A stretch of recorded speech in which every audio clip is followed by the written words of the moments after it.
guys, magpe-play na ako ng piano. Nabuksan ko na po yung ilaw. So, papasaksakan ko muna. Okay. Wait lang, patalikod ko lang siya. 1, 2, 3. Guys, naka-play na siya, guys. So, pakita ko sa inyo.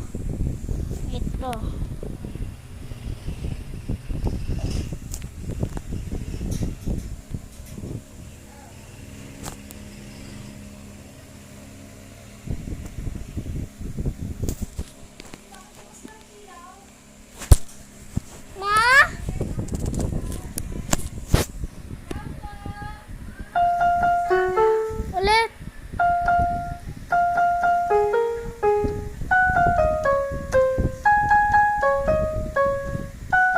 Ulit guys, nakalimutan ko.